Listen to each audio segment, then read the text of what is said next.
following is a Comfortably Zoned Radio Network production.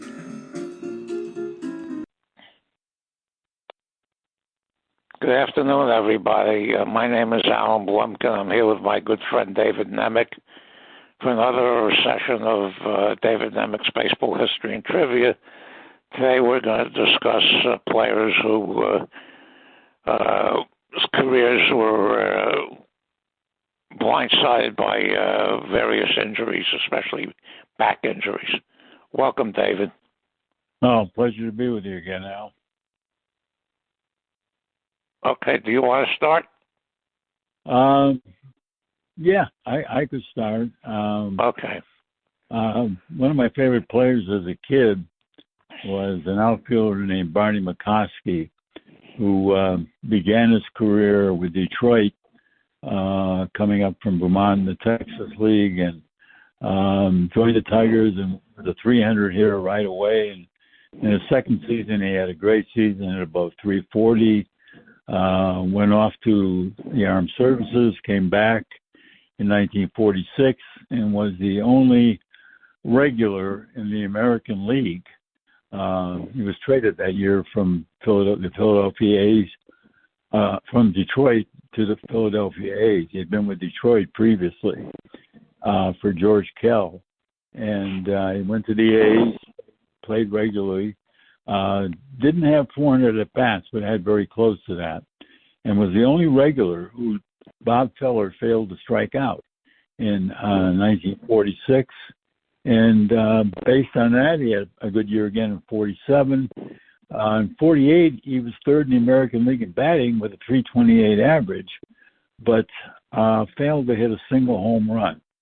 Now, from all accounts that I have, what happened to him is that probably somebody like Al Simmons, who was on Mac's staff, said, you know, Barney, you're really a helpful guy. You hit well, you get on base, but you just need to show a little more power.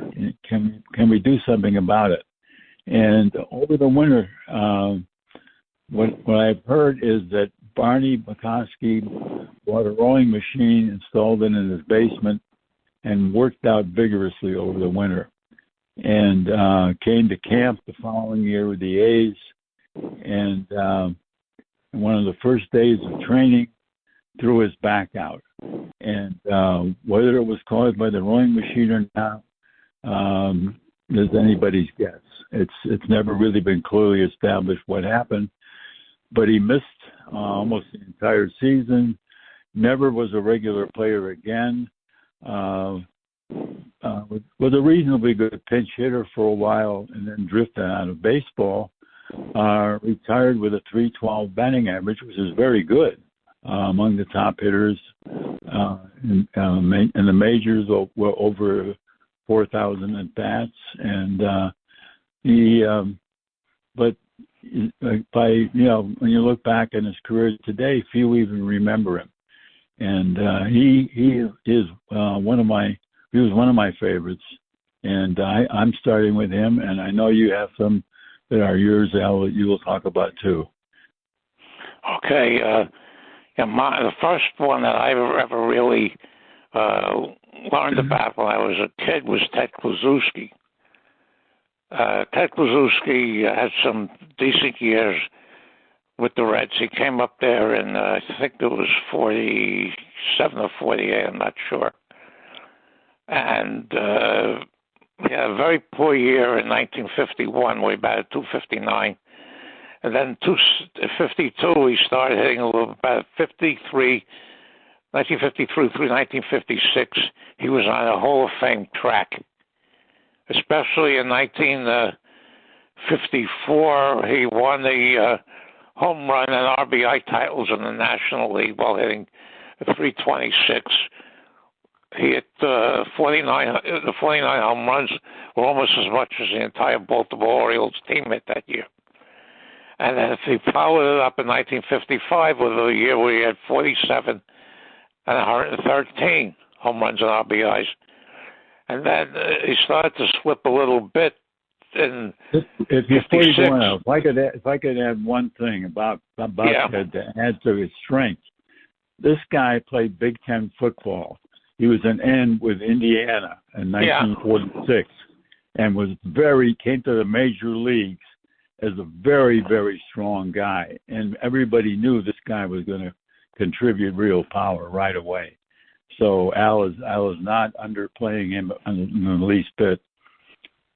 Yeah, he, because all the cards and everything, all the everything, especially when they went to the sleeveless uniforms and his arms stuck out like they were tree trunks.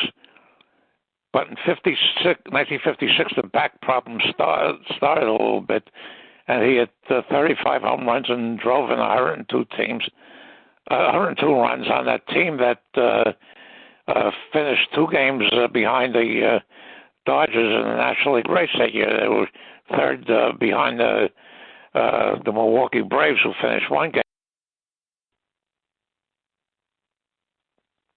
Hello. And he 57, that the back really caved in, and he played in.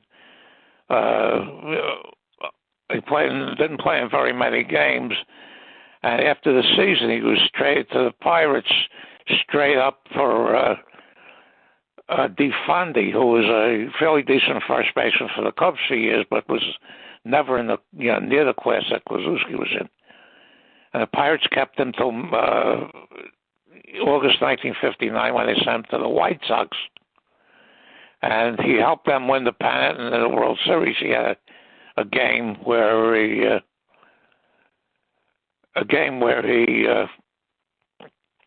I think it was the first game of the series that the White Sox won 11-0, and he hit 2 home runs.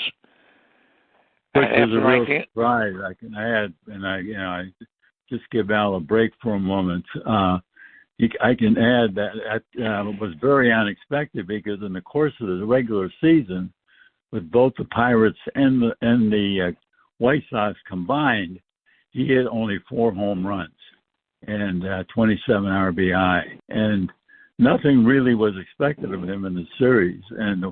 But White Sox were desperate. They didn't really have much power, so they took a shot. They rolled the dice, and as I was pointing out to you now, they really lucked out. Nobody expected the kind of performance that he gave them in that World Series. And he finished his career in 1961 with the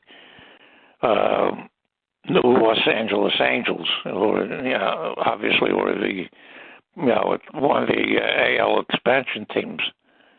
And he wound up with 279 home runs.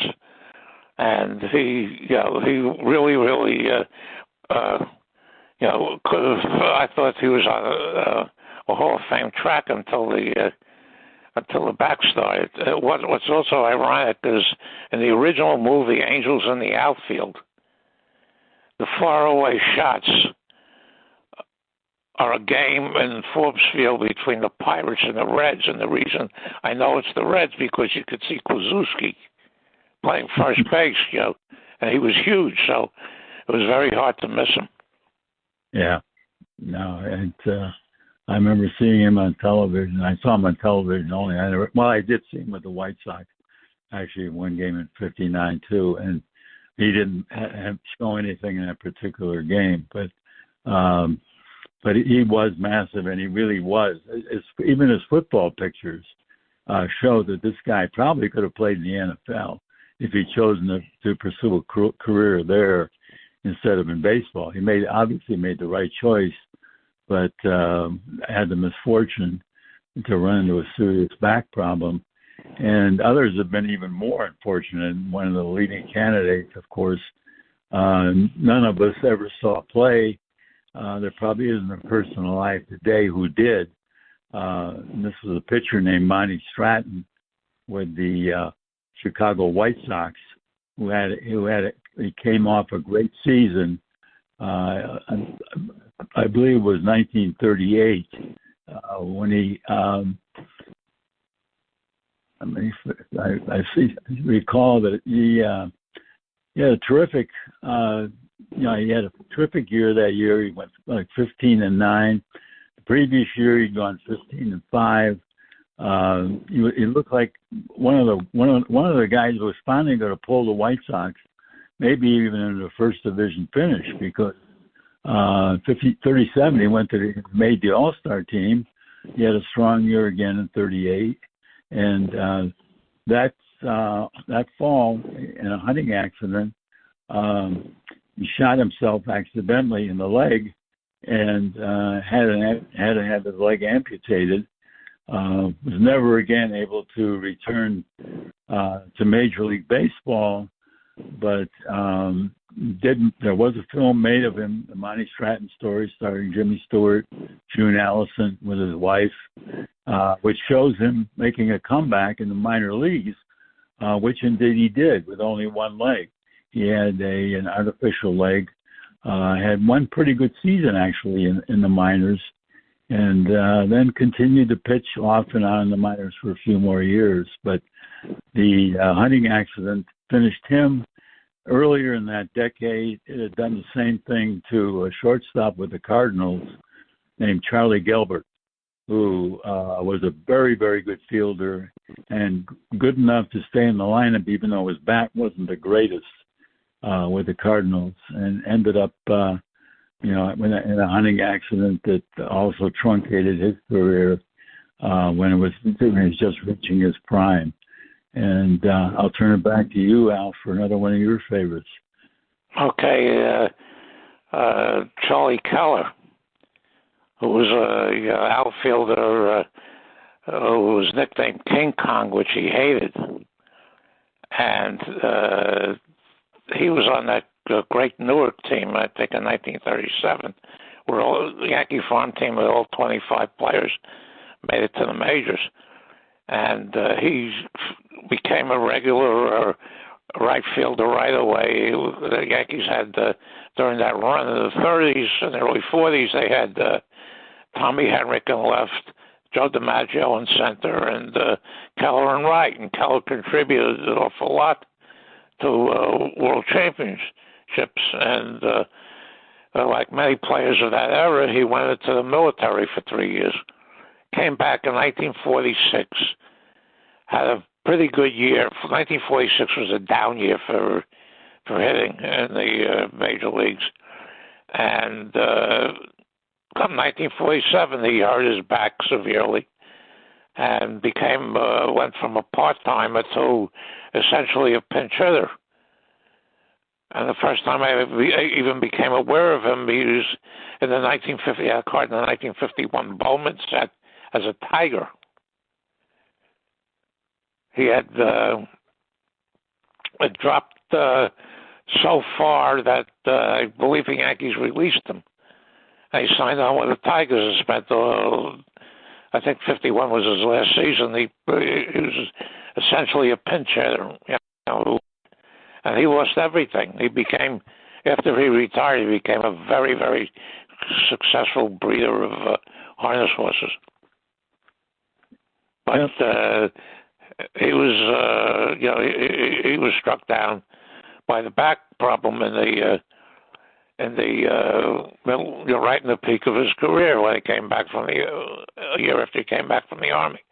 Another one I want to bring up, who back injury was caused on the field, the Davy Williams, who was a Giants second baseman who succeeded Eddie Stanky in 1952. Because Stanky had been traded to the Cardinals, where he became manager, and Davy Williams, who had played a little bit for the 51 Giants, became the regular. And he was a decent second baseman. He was no great shakes, but he was a good major league regular. He was on the 1954 Giants that won the World Series. And in 1955, they were playing the Dodgers.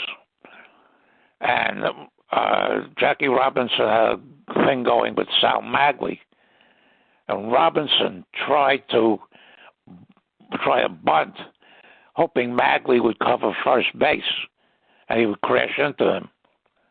Because Robinson was, he was a college football player. He was very, very tough. And instead of Magley covering, first base. Davey Williams covered first base. And Robinson hit him so hard, the knee went into the back, that Williams couldn't play afterward and had to retire. I think he was something like 28 years old. He had to retire, never played after that incident. Yeah, that's Al is a back man, and I'm kind of a leg man. So here we go with leg man. Other leg man with the Cardinals, second baseman named Frank Creepy Crespi, who'd been a regular in 41, 42, start of the war, siphoning off players. Crespi was a fairly good fielder, but he had a weak bat. And the Cardinals gave the job to Jimmy Brown, but Crespi was still on the team and played a lot in the World Series because his glove, they saw his glove as more solid than Brown's. So after the World Series, Crespi went into the Armed Services, broke his leg, and went into the hospital to have the leg put in a cast. And while in the hospital, somebody, for some reason, got the bright idea of having, let's have our guys have a wheelchair race.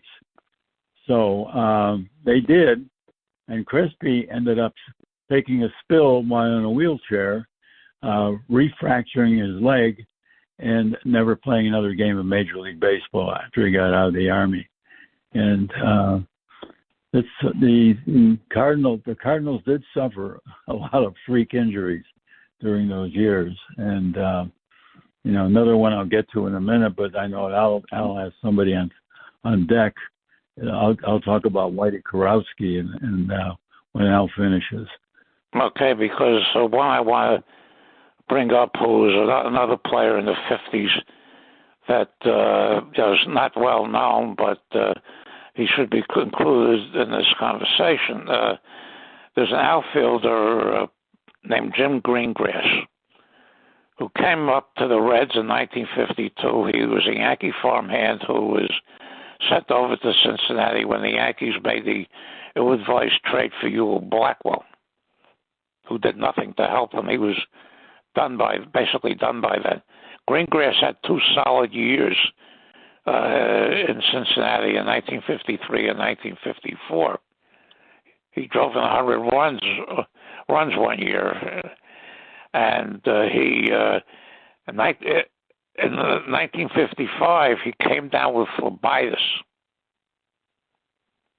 which was, I think, made famous by Richard Nixon, who had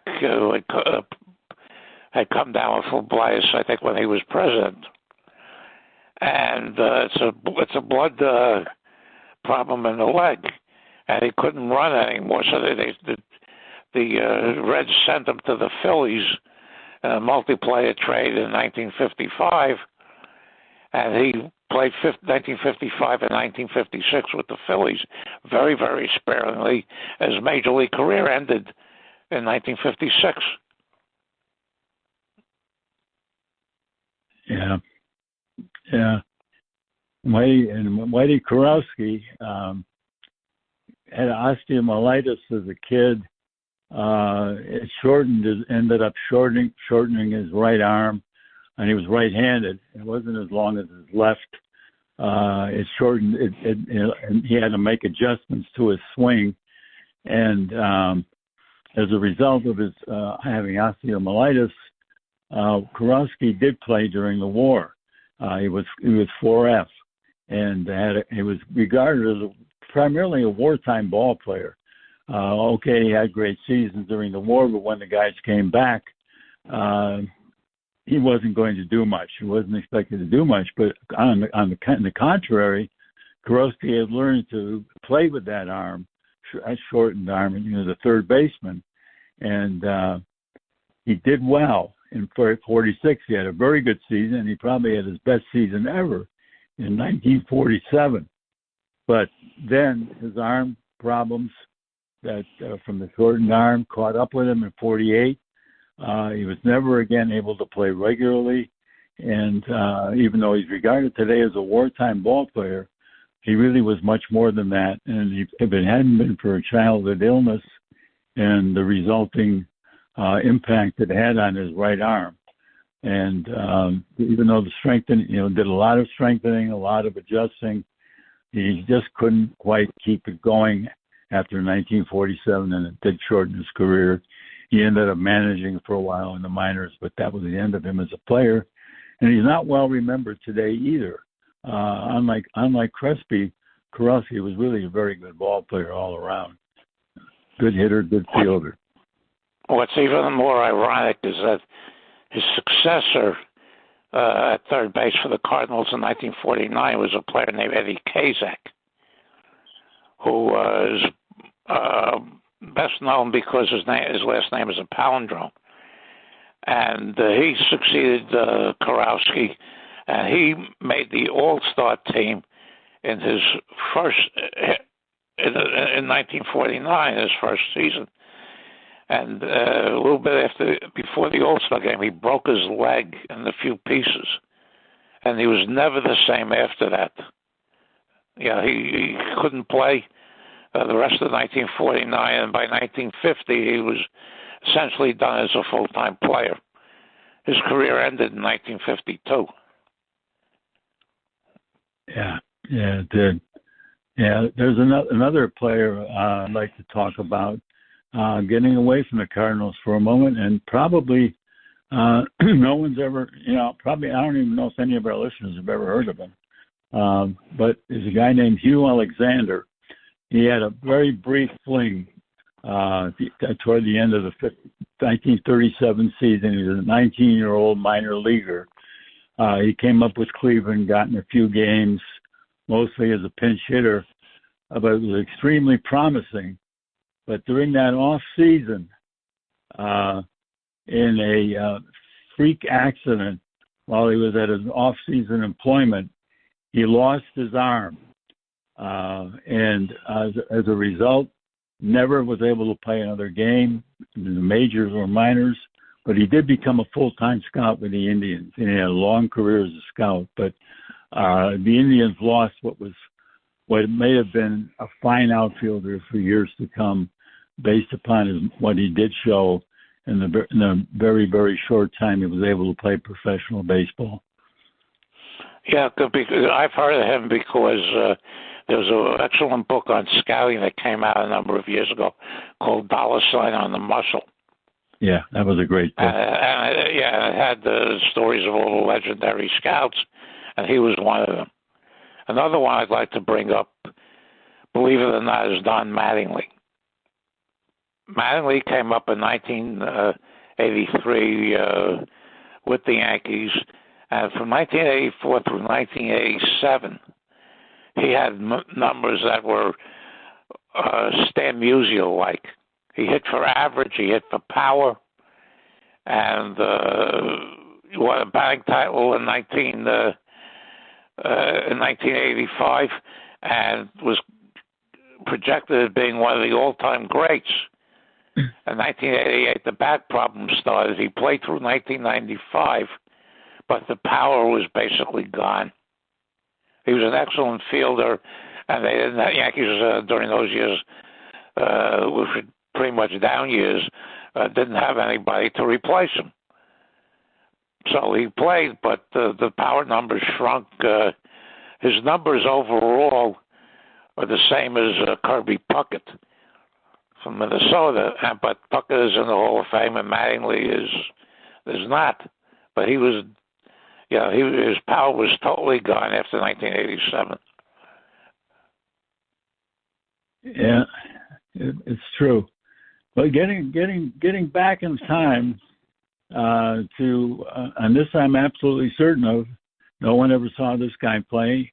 No one alive probably even met anyone who saw him play. And his last season as a major leaguer was 1887. And at the close of the 87 was a key season.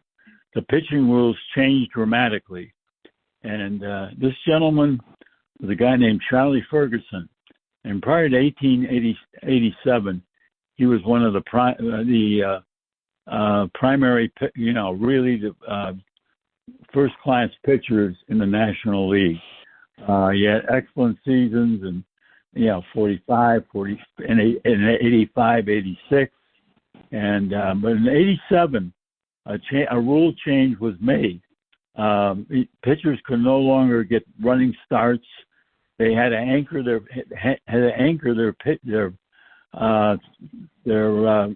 leg, whatever arm they threw on. They had to anchor that leg before they released the ball, and they couldn't be running up to the edge of the box and then heaving the ball.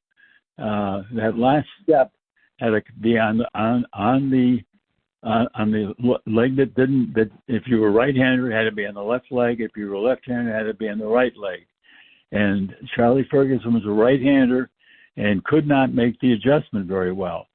As a result, his pitching stats in 1887 suffered. Harry Wright was the manager. He was in Philadelphia at the time. Wright looked at him and said, Charlie, you're not going to really be able to do much more pitching, but you're a good hitter. Let's see if we can do something else with you. So what they did was they put him at second base, and he had one of the most incredible seasons ever by a part-time player at second base, and ended the season with every prospect of having a long and very productive major league career.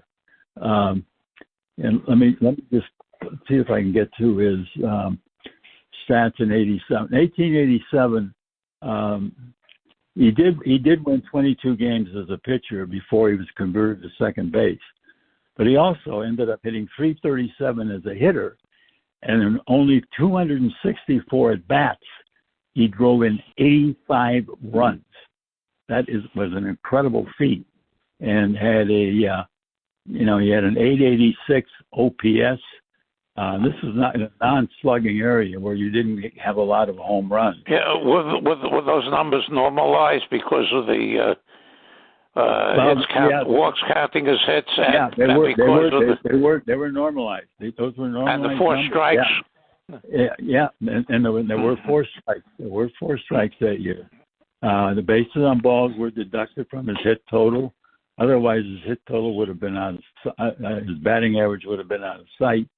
And what happened that winter, Ferguson came down with tuberculosis. It advanced quickly. His lungs just wouldn't hold up. He died at home in bed. With teammates came to visit him in his last days. He never played another game after the 1887 season, so we'll never know what he would have done if he had been allowed to finish his career. But in all probability, he'd now be in the Hall of Fame. Everything points to that between his pitching career and what he seemed to be able to do as a position player, that this guy was going to be around for a long time and really be a major contributor. One I'd like to bring up is Lyman Bostock, who was an outfielder. His father, Lyman Bostock Sr., was an all-star in the Negro Leagues. And Lyman Bostock came up with the Minnesota Twins and had, I think it was 4 good years with them. And he reached a point where he became a free agent. And Minnesota in those days wasn't paying a dime to anybody. They're paying very, very bad, very, very small salaries. In fact, they jettisoned Rod Carew to the Angels a couple of years later. And Bostock went to Milwaukee, and they were playing a game in Chicago, and I believe he had friends or family that were in East Chicago, Indiana, somewhere, one of these Chicago suburbs.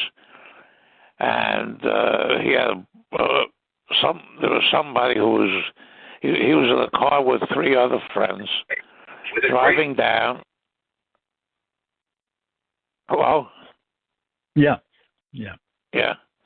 and somebody came up and put a bullet in the car, shot into the car. It was apparently intended for one of the other people in the car. It struck Bostock, and he was killed. It was right at the end of the 1978 season. Yeah, I remember that very well. Yeah, he had been able to play out the career. He would have done very, very, very well. In fact, the 1 year he was with the Angels in 1978, he got off a bad start, and he offered the Angel ownership, to take back some of the money that they were paying him because he was not playing particularly well at that time. Yeah, no, he was. I think you're right, Al. But it was just what could have happened if he'd been allowed to play. But because I'm a Cleveland fan, grew up in Cleveland, and diehard Tribe fan, I did have to bring in Hugh Alexander, and I have to unfortunately bring in a couple more. And of course, I'm going to bring in unfortunately the prime candidate of all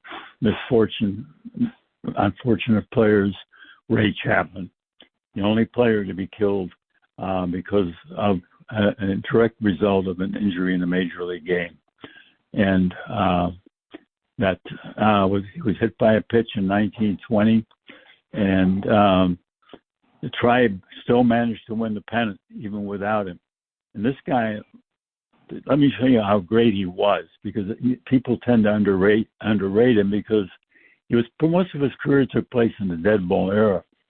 So as a result, he had a 278 career batting average. His on base percentage was a reasonable 358, which is okay for a leadoff hitter. And he wasn't, but he didn't bat leadoff. He batted second.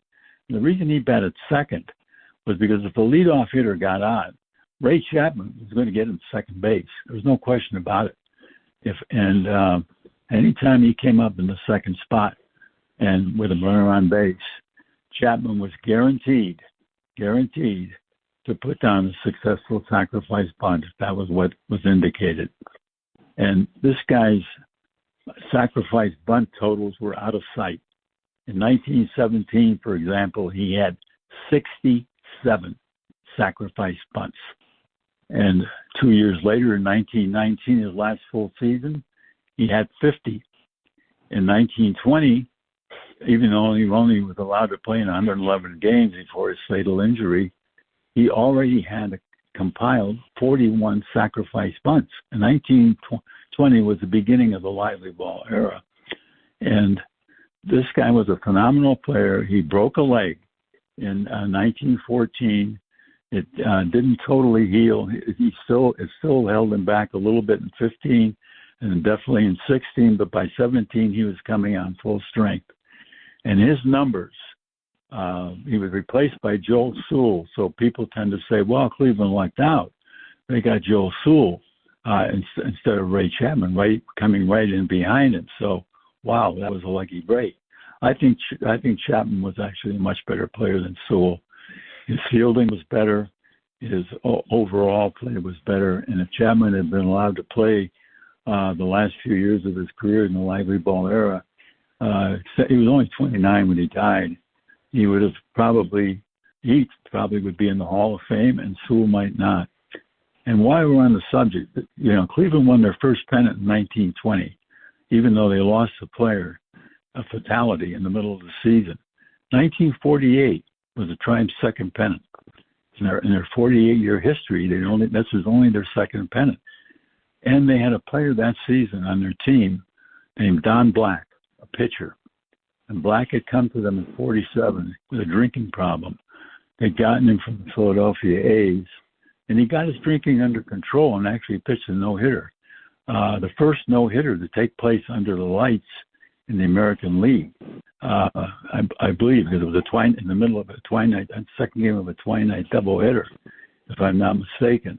And Black was pitching on the 48 team, and he came to bat in a late season game. He was still part of the rotation, not a regular, not a heavy contributor, but still a major part of the club.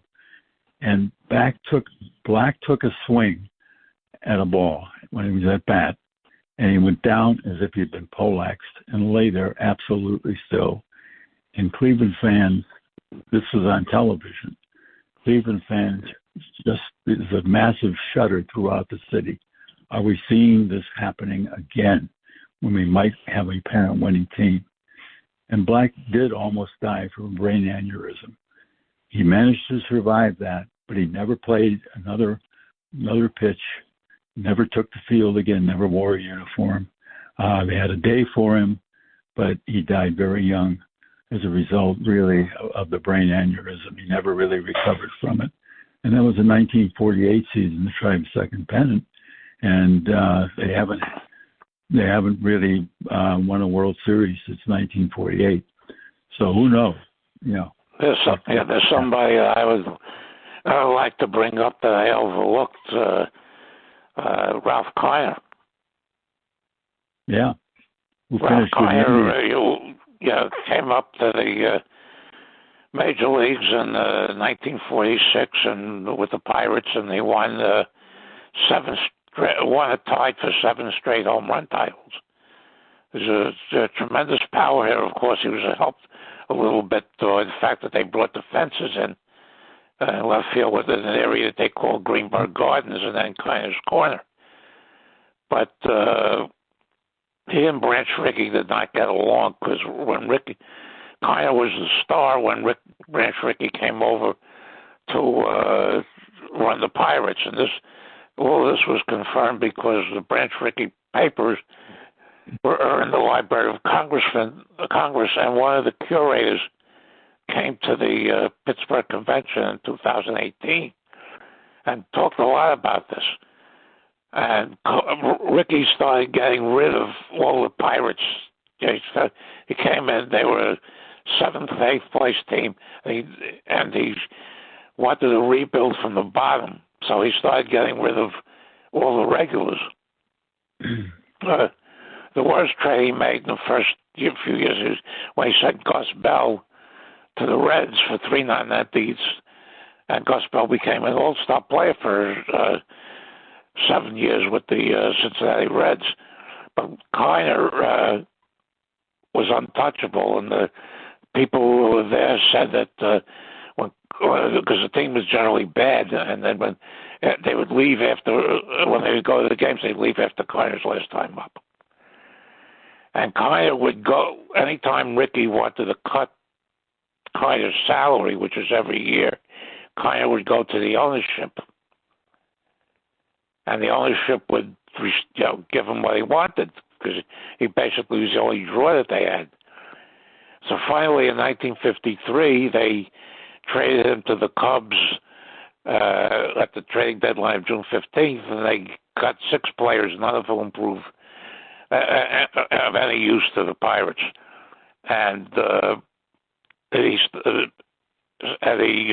became a teammate of another, power hitter who couldn't run and was a defensive liability named Hank Sauer.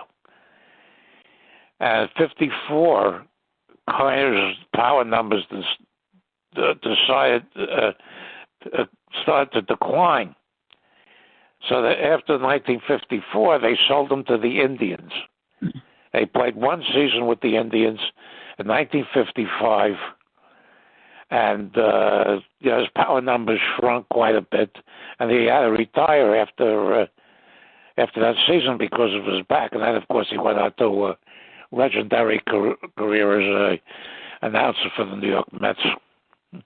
1955, which was Cleveland's 3rd pennant, came in 1954, and of course they were swept in the series. They did pick up Kiner. I had seen Kiner play with Greenberg in a game in 47. He put 3 in Greenberg Gardens, and Greenberg put 2 in the game. It was against the Cardinals. And Kurowski homered in that game too.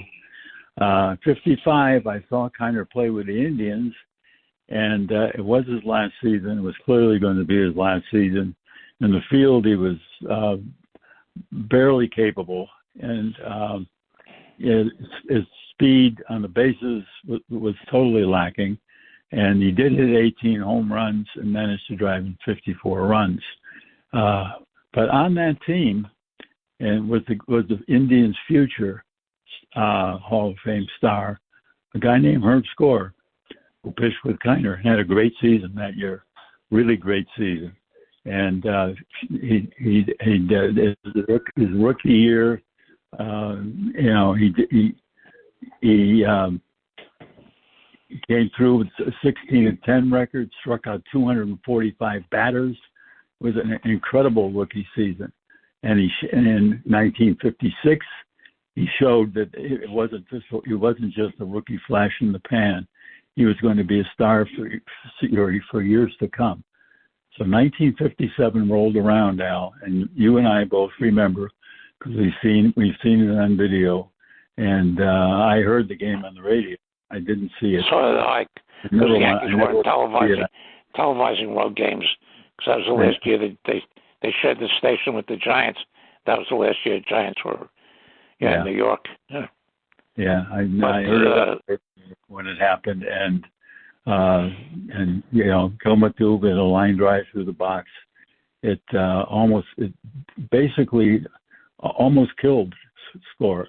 He did survive the injury. He did survive with his eyesight, but in order to return to action, he had to change his whole pitching delivery, and in doing so, he lost a lot of stuff that he had.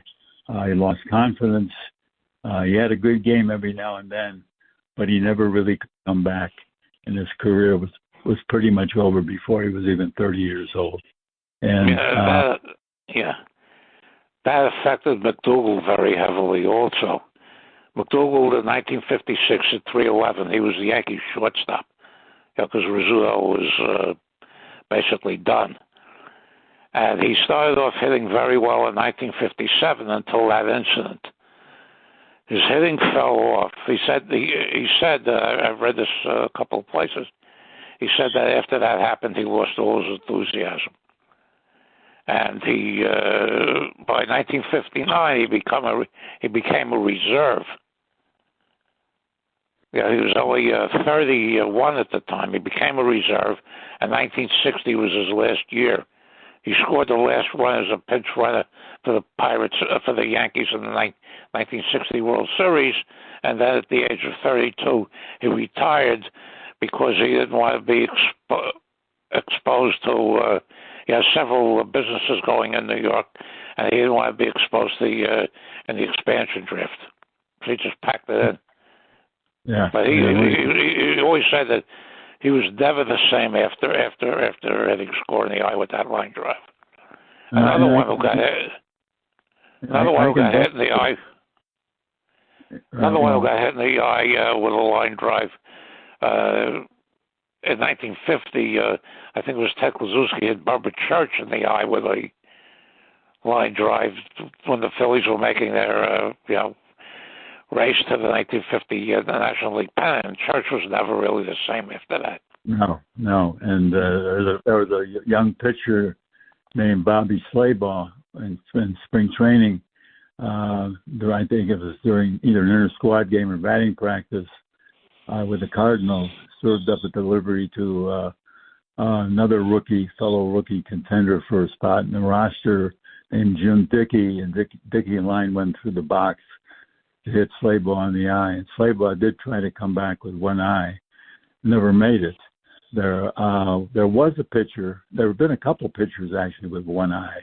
I think Tom Sunkel had only partial vision in one eye, and there was a guy named Bill Irwin way back in 1886 who pitched with Cincinnati with only one eye. But baseball is littered throughout, and being a Cleveland fan, I certainly feel the Tribe has suffered more than its share of critical injuries, and we can go way back to when they were the Cleveland Spiders in the 1890s and talk about Louis Sockalixis, who had a very different kind of problem that truncated a very promising career. He was an incurable alcoholic, and his career was derailed before it barely got off the ground. But that's for another day. I think we've really done, before we descend into total morbidity, we probably should think about our people who are listening, who are probably at this time, ready for, I Love Lucy or something, an afternoon of I Love Lucy reruns. And we're sorry if we have done that, but we did feel we really should make our fans, our people, listeners aware that baseball is not an easy sport, and things happen. People say, well, baseball doesn't have the kind of injuries that football does and basketball does, but it does. And, there have been a lot of serious injuries on the diamond that we haven't even begun to touch on. Look at old Tommy. Yeah, look at that. Yeah. Yeah, that's for another day. And and I really enjoyed this. So did I. It's always a pleasure. It's always a pleasure. It is. And thank you very much. Thank you.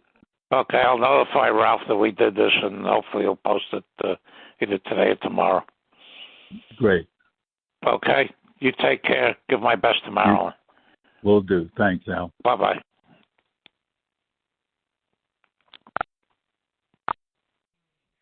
The proceeding has been a Comfortably Zoned network production.